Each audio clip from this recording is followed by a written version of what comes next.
Assalamualaikum warahmatullahi wabarakatuh. Kami dari kelompok pertama akan mempresentasikan hasil ringkasan dari kelompok kami dari buku Kemuhammadiyahan di subbab kedua dengan judul Muhammadiyah, latar belakang berdiri dan tujuannya. Dengan anggota saya sendiri, Wurid Sandriani.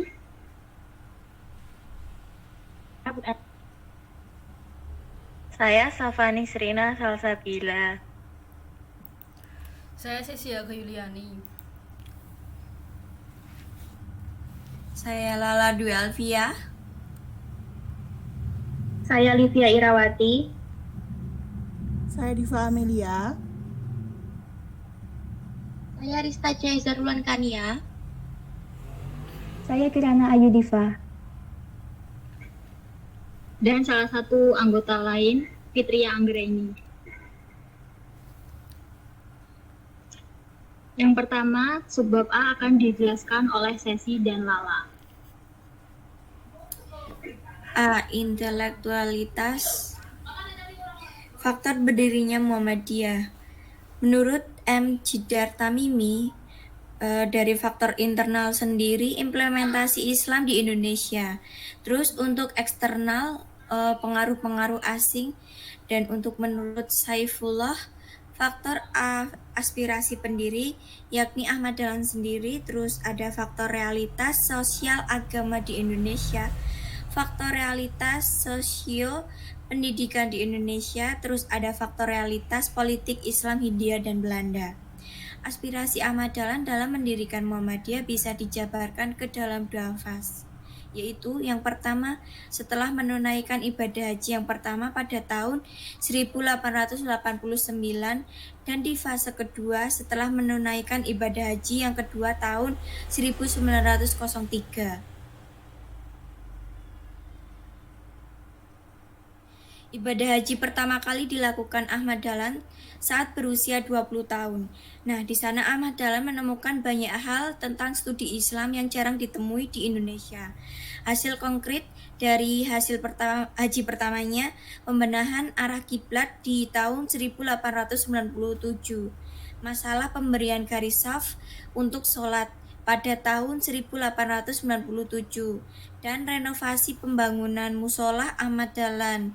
Namun kemudian dibakar masyarakat pada tahun 1898 dan perluasan pembangunan dan pengembangan pesantren milik ayahnya. Ibadah haji kedua dilakukan 14 tahun kemudian. Di waktu itu ia menemukan metodologi untuk memahami Islam yang sebenarnya. Setelah selesai menunaikan rukun Islam yang kelima, ia memutuskan untuk bermukim di Mekah selama 20 bulan.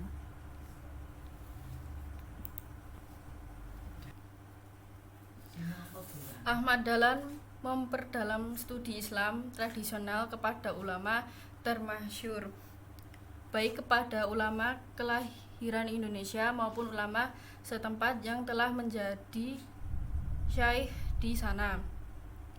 Ahmad Dahlan juga membaca karya-karya tokoh pembaharu Islam kontemporer dari Timur Tengah, misalnya Muhammad Ibnu Abdul Jamaluddin Al-Afghani, Muhammad Abduh, Muhammad Rashidi Ridha, Farid Wajdi, dan Rahmatullah Al-Hindi. Adapun tokoh perubahan kontemporer yang pernah diajak diskusi dengan Ahmad Dahlan adalah Muhammad Rashid Ridha, seorang tokoh pembaharu Islam ternama waktu itu.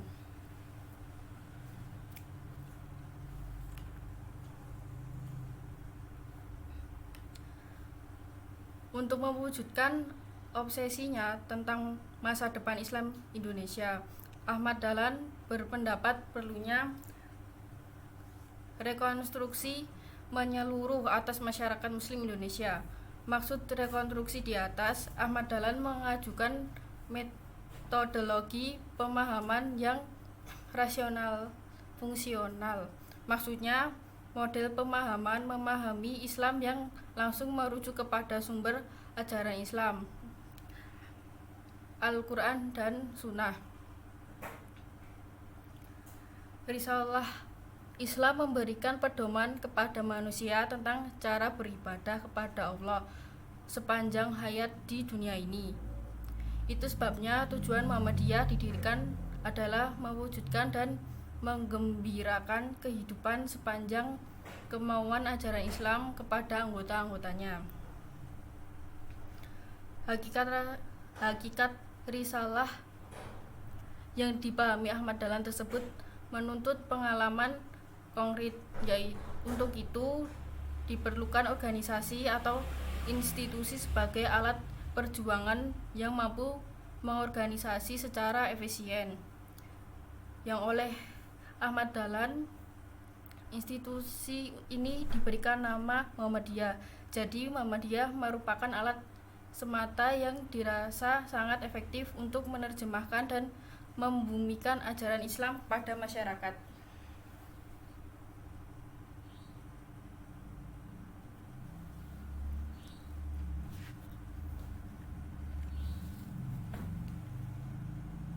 Subbab B akan dibacakan oleh Kirana dan Diva.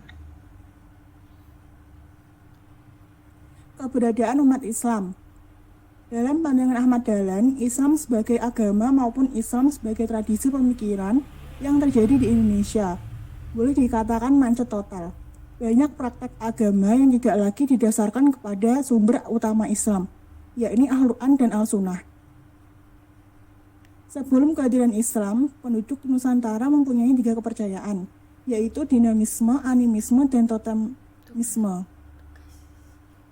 Pengaruh agama Hindu dan Buddha terhadap masyarakat Indonesia sangat kental, khususnya masyarakat Jawa tempat Muhammadiyah didirikan. Pengaruh cara Islam yang murni mengalami akulturasi dengan kebudayaan Jawa dan sinkretisasi dengan kepercayaan pra-Islam atau Hindu. Cara Islam yang demikian biasanya disebut dengan Islam kejawen, yang dilakukan dengan sinkretisasi antara Islam Torekat dan kepercayaan Hindu. Khurafat adalah kepercayaan tanpa pedoman yang sah dan Al-Quran dan Al-Sunnah. Sedangkan bid'ah biasanya muncul karena ingin memperbanyak ritual tetapi pengetahuan Islamnya kurang luas. Sehingga yang dilakukan adalah sebenarnya bukan bersumber pada ajaran Islam.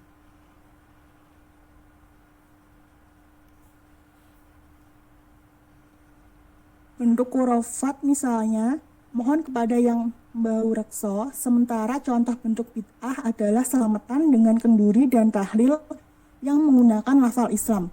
Bentuk khurafat lain yang biasa dilakukan orang Jawa adalah penghormatan kuburan orang-orang suci. 2. Realitas umat non-Islam. Salah satu faktor yang menyebabkan lahirnya Muhammadiyah adalah perkembangan kegiatan misi Kristen di Pulau Jawa pada masa itu. Ini berawal ketika para penguasa Keraton Yogyakarta didesak oleh pemerintah kolonial Belanda untuk menyetujui pencabutan larangan penginjilan terhadap masyarakat Jawa. Sejak saat itu, Jawa, wilayah konsentrasi kebanyakan kaum muslim ini terbuka bagi kegiatan misionaris Kristen. Bahkan pada tahun-tahun pertama abad ke-20, sekolah-sekolah misi Kristen mulai ikut serta dalam program pendidikan pemerintah. Ketika jumlah sekolah misi Kristen bertambah, kalangan terkemuka mengirim anak-anak mereka untuk bersekolah di sana. Hal ini memperbesar dukungan terhadap misi tersebut. Keberhasilan kerja misi ini membuat kaum muslim khawatir akan keberlangsungan agama mereka. Semakin lama, misi Kristen tampak berhasil, sedangkan pengaruh Islam makin merosot. Ahmad Dahlan sebagai pendiri Muhammadiyah pernah berkata bahwa jika kaum muslim tidak segera bertindak dan membiarkan situasi berlangsung begitu saja, maka situasinya akan makin memburuk dan tidak bisa diperbaiki lagi nantinya. Beliau dikenal selalu bersikap toleran terhadap para misionaris Kristen. Meskipun begitu, Ahmad Dahlan sangat kukuh dalam pendiriannya menghadapi ancaman Kristen terhadap Islam dan sepanjang hidupnya telah melakukan banyak usaha dan berkorban untuk menjamin komitmen Muhammadiyah terhadap tujuan tersebut.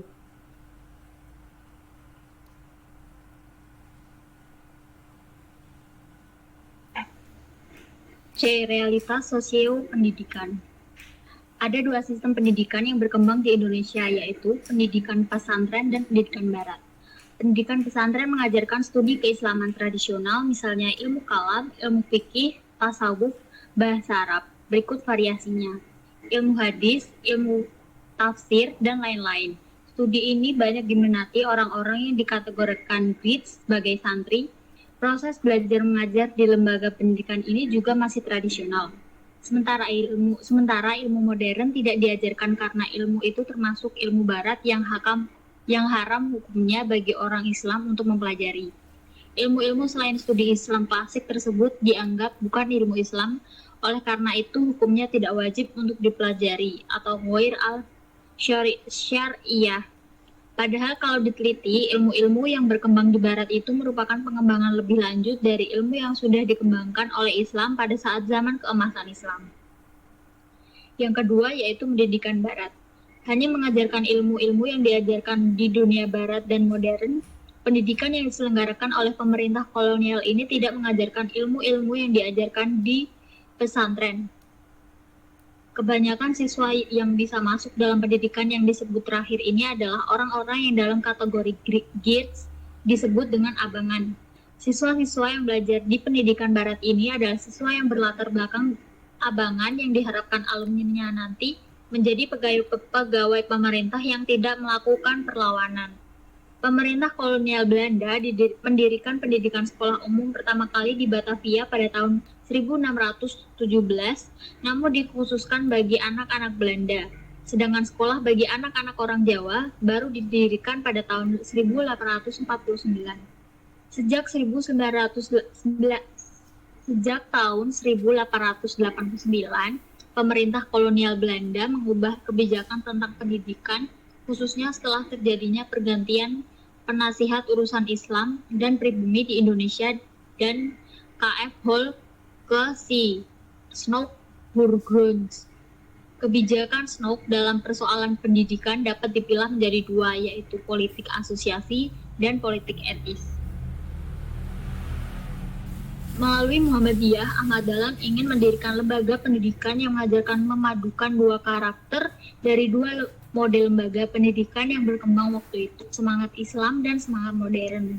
Dengan demikian, umat Islam tidak hanya fasih berbicara tentang Islam seperti alumni pesantren, tapi juga berwawasan luas tentang perkembangan modern. Subbab D akan dibacakan oleh Livia dan Rista.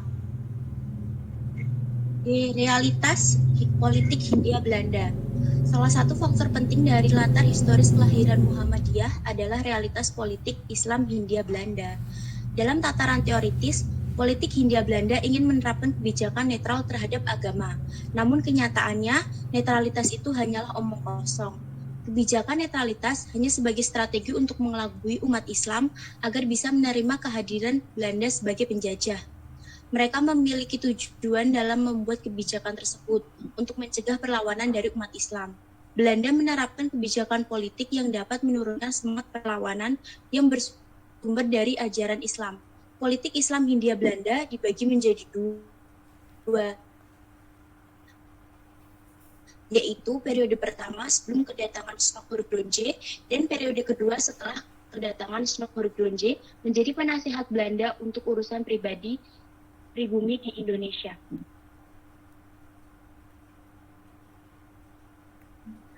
Politik Islam Hindia Belanda dibagi menjadi dua. Periode pertama, yaitu Belanda hanya berprinsip agar penduduk Indonesia yang beragama Islam tidak memberontak dengan membuat kebijakan-kebijakan yang sifatnya membendung, memantau, dan membatasi.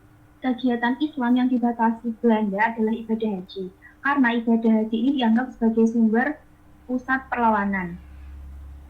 Periode kedua, yaitu kebijakan pemerintah Belanda terhadap Islam, banyak mengalami perubahan setelah penasihat urusan pribumi dijabat oleh Snoek-Boergrondje. Kebijakan Islam yang disarankan oleh Boergrondje didasarkan atas tiga prinsip utama. Yang pertama, yaitu dalam semua masalah ritual keagamaan. Yang kedua, bahwa sehubungan dengan lembaga-lembaga sosial Islam atau aspek muamalah dalam Islam seperti perkawinan, waris, wakaf, dan hubungan-hubungan sosial lainnya. Dan yang ketiga, bahwa dalam masalah politik, pemerintah dinasihatkan untuk tidak mentoleransi kegiatan apapun yang dilakukan oleh kaum muslimin yang dapat menyebabkan perlawanan politik atau bersenjata menentang pemerintah kolonial Belanda.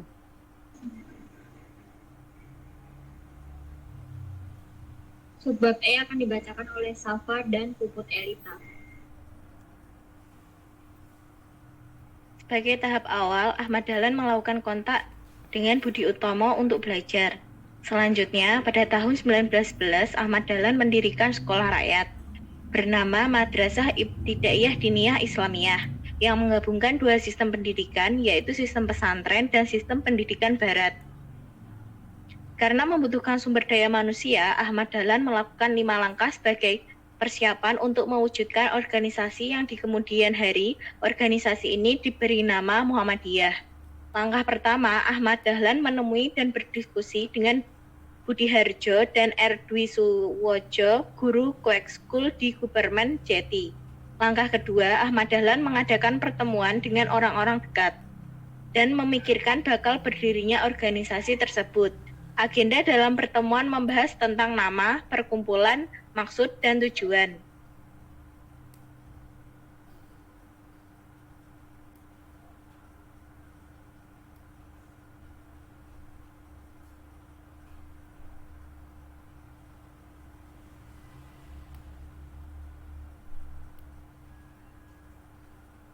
Langkah ketiga, Ahmad Dahlan dan ke-6 anggota baru Budi Utomo mengajukan permohonan kepada Huf Bestur Budi Utomo supaya mengusulkan berdirinya Muhammadiyah kepada pemerintah Hindia Belanda.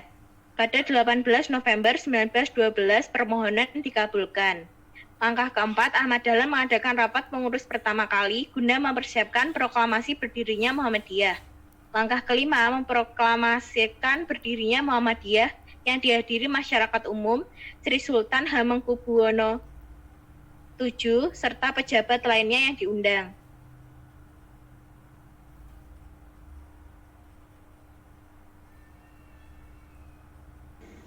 Subbab F akan dibacakan oleh Fitria Anggraini.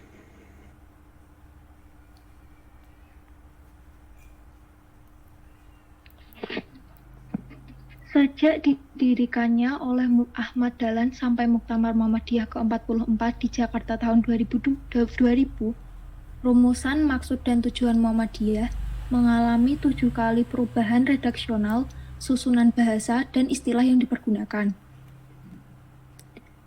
Rumusan pertama yaitu menyebarkan pengajaran Kanjeng Nabi Muhammad SAW kepada penduduk Bumi Putra di Yogyakarta. Rumusan kedua, A. Memajukan dan menggembirakan pengajaran dan pelajaran agama Islam di Hindia Belanda. B. Memajukan dan menggembirakan hidup sepanjang kemauan agama Islam kepada sekutu-sekutunya. Rumusan ketiga yang pertama, hendak menyiarkan agama Islam serta melatihkan hidup yang selaras dengan tuntunannya. Yang kedua, hendak melakukan pekerjaan kebaikan umum. Ketiga, hendak memajukan pengetahuan dan kepandaian serta budi pekerti yang baik kepada anggota-anggotanya. Rumusan keempat, menegakkan dan menjunjung tinggi agama Islam sehingga dapat mewujudkan masyarakat Islam yang sebenar-benarnya. Rumusan kelima, menegakkan dan menjunjung tinggi agama Islam serta terwujudnya masyarakat Islam yang sebenar-benarnya. Rumusan keenam, menegakkan dan menjunjung tinggi agama Islam sehingga terwujudnya masyarakat utama, adil dan makmur yang diridhoi Allah Subhanahu wa taala. Rumusan ketujuh, menegakkan dan menjunjung tinggi agama Islam sehingga terwujudnya masyarakat Islam yang sebenar-benarnya. Sekian yang dapat kami sampaikan, kurang dan lebihnya kelompok kami minta maaf. Wabillahi taufik wal hidayah. Wassalamualaikum warahmatullahi wabarakatuh.